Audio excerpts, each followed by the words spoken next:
From our State House studio in Montgomery, I'm Todd Stacy. Welcome to Capitol Journal. It was committee day in the legislature as several different panels met to consider legislation with only 10 meeting days left in this session. It's getting toward crunch time for lawmakers who want to see their bills get over the finish line and receive final passage. We'll start in the House Judiciary Committee, which considered legislation that would guarantee the right to contraception in state law.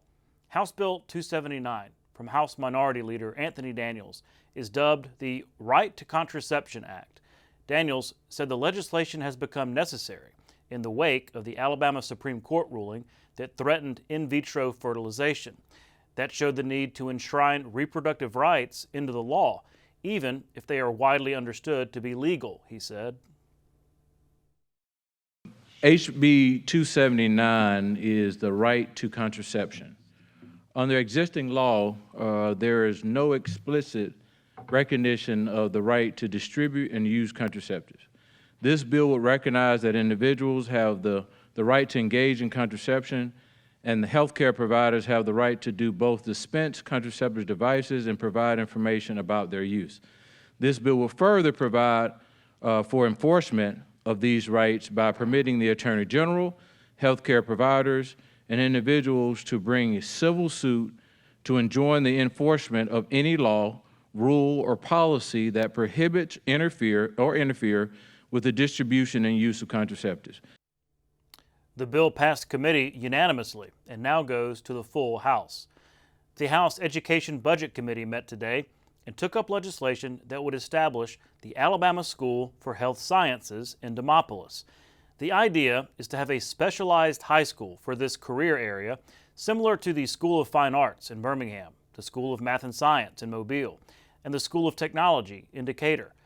Last year, lawmakers removed funding for this to wait for a feasibility study. This year, it's in the budget, and Representative Cynthia Allman is moving legislation to put it into state law. Hopefully all of us have now heard the governor speak about this school that will be in Demopolis, Alabama. She spoke about it last year in her State of the State, and again this year. This is definitely a priority for our governor. So this bill is traveling with the budget because obviously there has to be money to fund the school, and we do have that in the budget. So this particular bill in front of you is simply the enabling legislation to create the school. That bill, House Bill 163, was approved and now goes to the full House. The committee also considered legislation to tweak the Simplified Seller's Use Tax, better known as the online sales tax. House Bill 258 from Representative Chris England would base an additional levy on the tax distributions of local cities and counties. Not only do current agreements need to be respected, but new agreements need to be made, quite honestly. And all over the state, there are some counties, municipalities, particularly counties with very low property tax millage rates, that this new funding could be very vital for. But at the same time, county commissions and city councils, for that matter, that are getting SSUT money also need to explore using that money instead of attempting to raise taxes. That bill was approved and now goes to the full House. In Senate committee today, legislation on the subject of medical marijuana. Lawmakers are frustrated by how the legislation they passed 3 years ago hasn't led to any actual prescriptions for patients because of the legal troubles faced by the Medical Cannabis Commission. State Senator Tim Melson has legislation that would essentially restart the process and involve the Securities and Exchange Commission in the approval process. Senator David Sessions also has legislation that simply expands the number of licenses that can be awarded. In the end, the committee voted to advance both bills, though Melson's seemed to be favored. You know, this goes back to the old joke, you got one job and you blew it. Well, the commission had one mission and they have not executed. So there's various reasons that we may or may not know to be valid or not valid, but I think in the best interest of this program, we need to start from scratch. about the Securities Commission, the reason why several of us believed that that would be a good entity to review this is because in these applications there are a lot of international interests sometimes, but there's a lot of interests that have come together to become that applicant in Alabama. And there's complicated financial documents and very complicated business organization documents that we believe they are best fit to look through. I think that this commission has been tainted thus far. I don't mind them being a regulatory part of it if it's gone up, but I think there need to be someone else who will look at outside of the Security and Exchange, maybe another consultant to look at it and put their eyes on it, and then all this commission do is announce the awardees. And let's just start it. Make sure it's a fair process again, and that's what we all wanted from the beginning. This wasn't about nothing personal to anybody that's here because of a business interest, but this wasn't about the business interest. This was about the patient interest. And to trying to find people who couldn't find a solution to their problem medically through the normal, conventional method, we're going to go give them another option. The Senate Education Policy Committee met today and considered legislation meant to better define the role of assistant principals in public schools. House Bill 22 from State Representative Mark Gidley is meant to empower school administrators, improve discipline and instruction. Statistics tell us that most of our incidents that happen in elementary and middle school, but it's where most of our schools do not have that assistant principal unit. And with increased responsibilities on our principals, and also when the principal is absent with no designated person in charge, it makes it very difficult for teachers to do their job, makes it very difficult for instructional time to be the focus, and also teacher retention, I think, is a very important part of this as well. I tried to read the education budget in the House that came out of the House, and I think they'd moved the number to like 300 students for assistant principal, and I'm not sure what the amount of funding was, though, but fiscal note for doing what you wanted to do was $54 million. We're putting $100 million over in the CHOOSE Act. 400. 400, thank you. Thank you. That's what it's going to mean. So I don't understand this. We also need about that amount of money, too, to help our kids beyond third grade with reading, I understand. Something's got to happen, because I am tired of seeing children who are going to the public school system not getting what they deserve in this state of Alabama. News from beyond the State House today. An Irondale man was arrested and charged with detonating an explosive device outside the Attorney General's building across from the Capitol. You'll remember this incident took place a few months back over a weekend when the building was unoccupied. Kyle Calvert, a 26-year-old, was indicted on 2 counts of malicious use of an explosive device and possession of an unregistered destructive device. These are federal charges filed by the U.S. Attorney for the Middle District. Attorney General Steve Marshall said he and his staff are breathing a sigh of relief that the perpetrator was caught and that he hopes justice will be served. We've been covering the topic of ethics and a legislative effort to reform the state's ethics code. It looks like disagreements over that legislation has led to the resignation of an Ethics Commission member. Stan McDonald announced his resignation from the Ethics Commission today after a recent radio appearance revealed that he had inadvertently broken the ethics laws by contributing to political candidates. McDonald was making the case that legislation from State Representative Matt Simpson goes too far in limiting the commission's reach. McDonald apologized for the mistake and resigned, saying, quote, "My breach was unintentional, but I know it's right to own my actions. I'm grateful for the opportunity to have served, and I remain committed to the rule of law and our fine system," end quote. When we come back, I'll interview House Majority Leader Scott Stadhagen about his recent op-ed opposing unionization at Alabama's auto plants. And after that, State Representative Craig Lipscomb joins me to discuss the issue of squatting and his legislation to prevent it. Stay with us.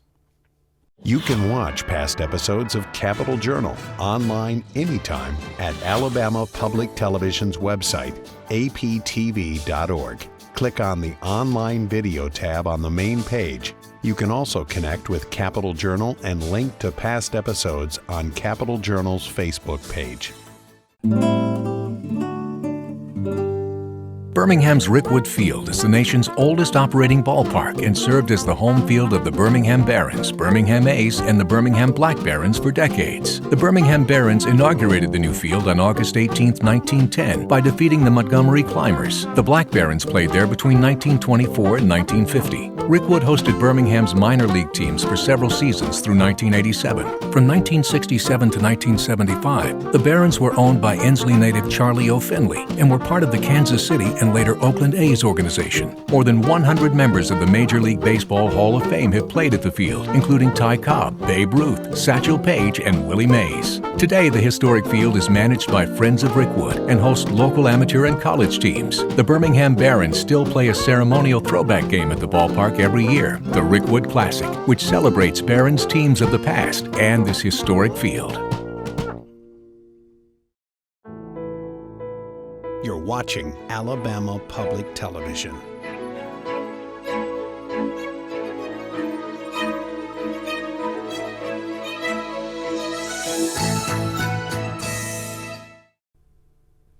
Welcome back to Capitol Journal. Joining me next is State Representative Scott Stadhagen, Majority Leader for the Alabama House of Representatives. Mr. Leader, thanks for coming on the show. Thanks for having me, Todd. Well, it's been a while since you've been on, it occurs to me. So I was hoping, before we get started, can you kind of remind our viewers of the role of Majority Leader? Because, you've got the Speaker, but you're the Majority Leader. So what is that role all about in the House? Yeah, so this is my second year as House Majority Leader of the Republicans. We're the majority in the House, and we've got 76 members now. We had 77, and then, of course, Wes Kitchens decided he wanted to move on up with the Jeffersons, and so now we got 76 members. And kind of my role is to make sure that those guys have everything they need during legislation, make sure the train's on the tracks. During session, you'll see me run around the House floor a lot, making sure that we're moving in the right direction, and just that's about it. Yeah, kind of managing the caucus and all that kind of. And I see you walking around on the House floor, managing, who's going to go to the mic and support whatever bills or when debates happening. So I'm always kind of curious of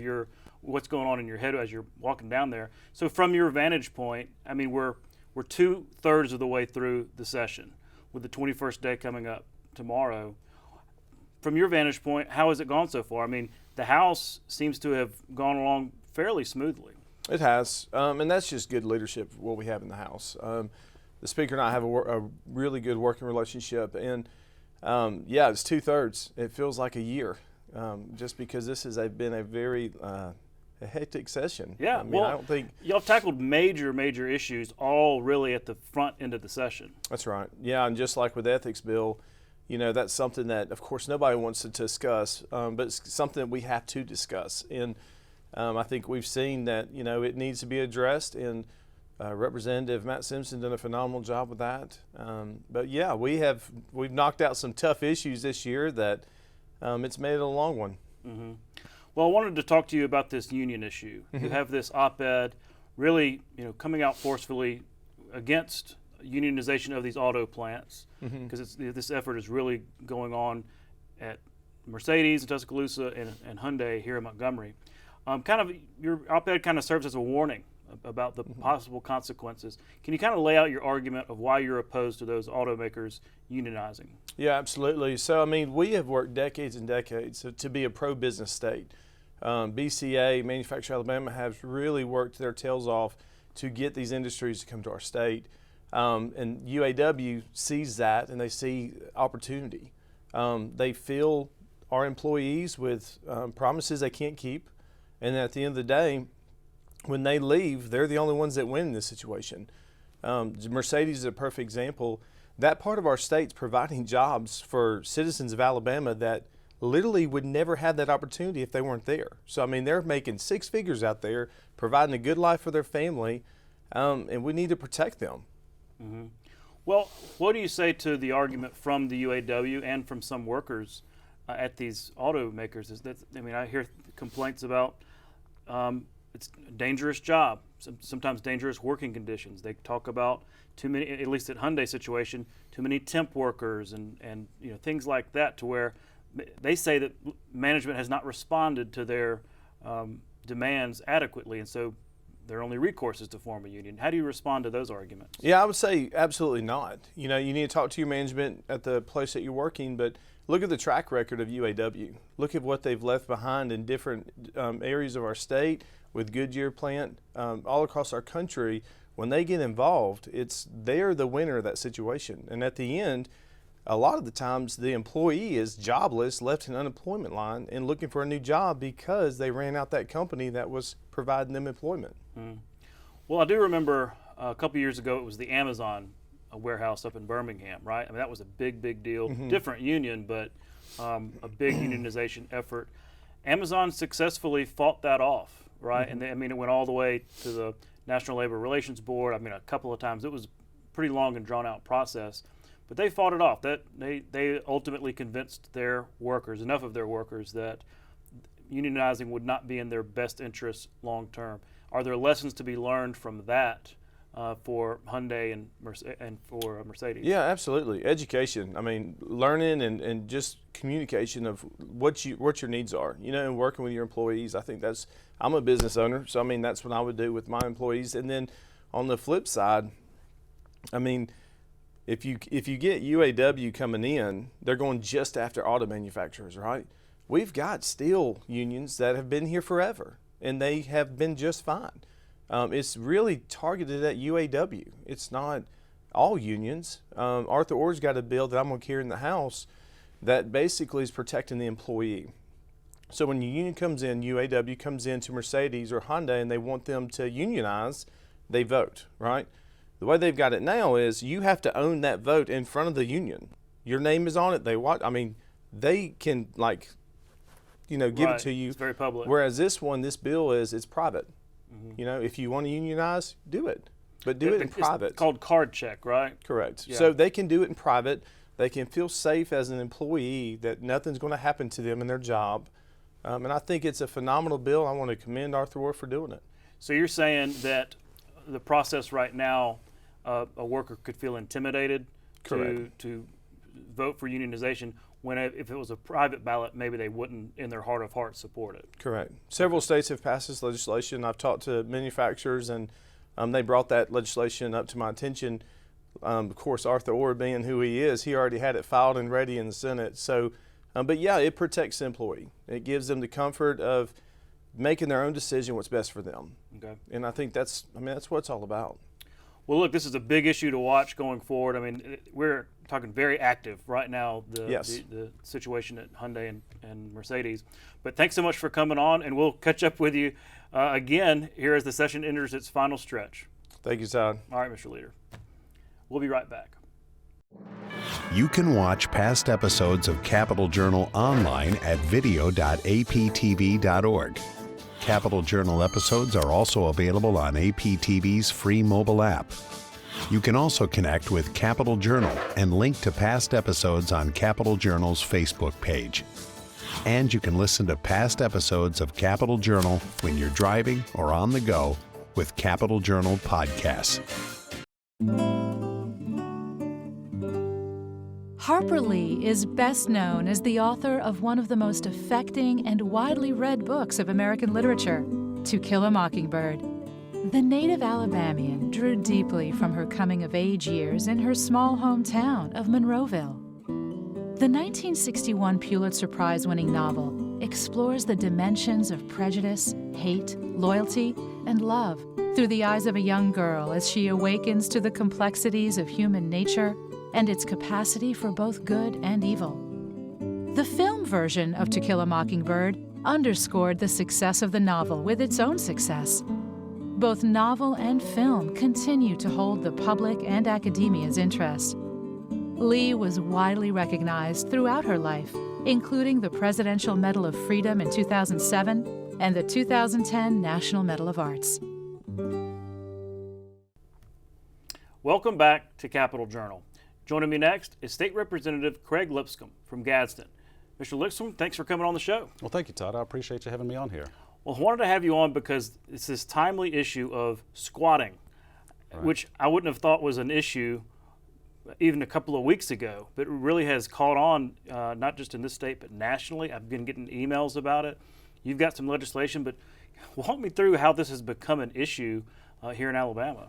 Well, thankfully, it's not a significant issue in Alabama yet. It is an issue to some extent, but we're trying to be proactive rather than reactive about the whole matter. After watching what's happening across the nation, especially in Georgia, there are some real hot spots where people are literally being instructed on how to take over people's real estate and to not only inhabit it, but to, in some cases, potentially own it. And so we want to prevent that before it becomes a problem here. So what happens? I mean, are these people breaking in? Are they former tenants that won't leave? I mean, what is the actual term of art there with squatting? Well, I think it is a little bit of both, but I think the most nefarious version of that is the situation where you have people breaking into homes. Maybe they're second homes, maybe they're parents' old homes, but they're residences that are not always fully occupied. Sometimes they're homes that are for sale. There's a lot of different circumstances, but there's an effort nationwide to actually catalog where all of these are at, and then these influencers are instructing people where to go to take up residence. So yeah, it's like on TikTok and Instagram and whatnot. Here's how you set up shop. Here's the citing the laws, and you have different squatters' rights and things like that.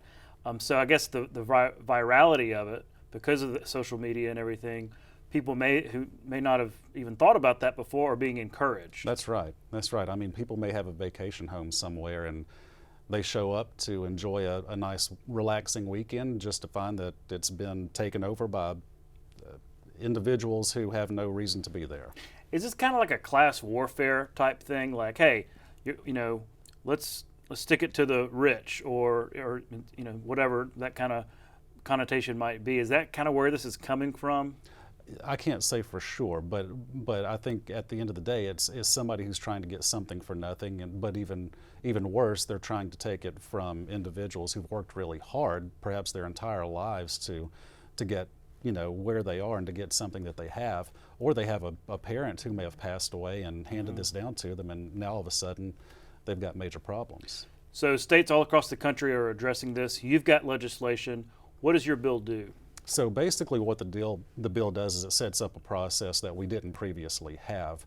The process being that you notify the individuals in your house to leave, and then 24 hours thereafter, now you can have a law enforcement officer come in and remove them from the premises, provided that you've put together an affidavit, which is clearly defined in the legislation, stating that those people are not supposed to be there and that they need to be removed. And in the process, if they do any particular damages to the house, we've got some criminal responsibility for those people, in the event that they do any damages, that they can be charged criminally for that.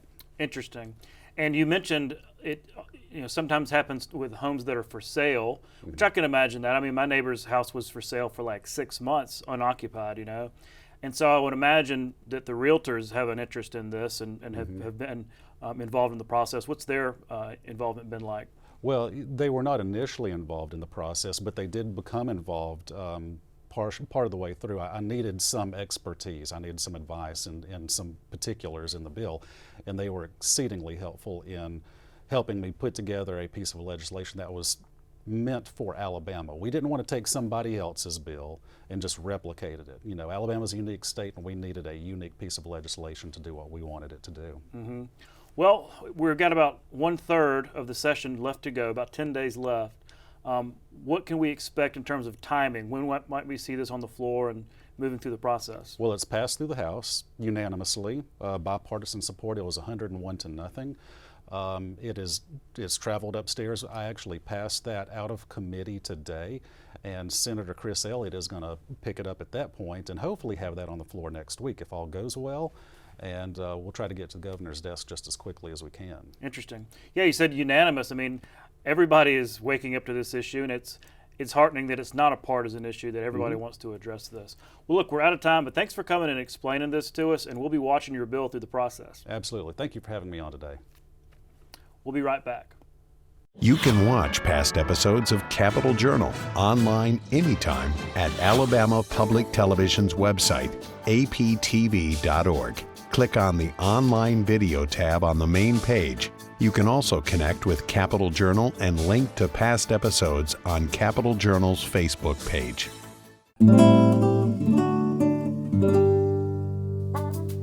Former basketball player and Hall of Famer Charles Barkley is one of Alabama's most recognizable sports stars.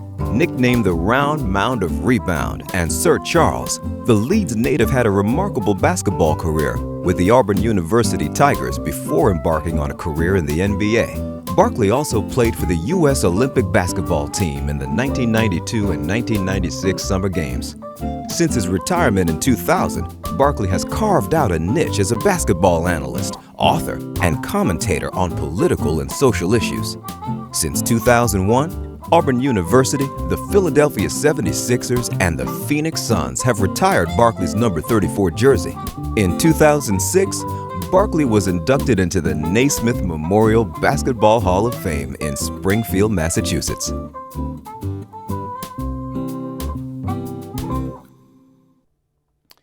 That's our show for tonight. Thanks for watching. We'll be back tomorrow night with more coverage of the Alabama Legislature right here on Alabama Public Television. For our Capital Journal team, I'm Todd Stacy. We'll see you next time.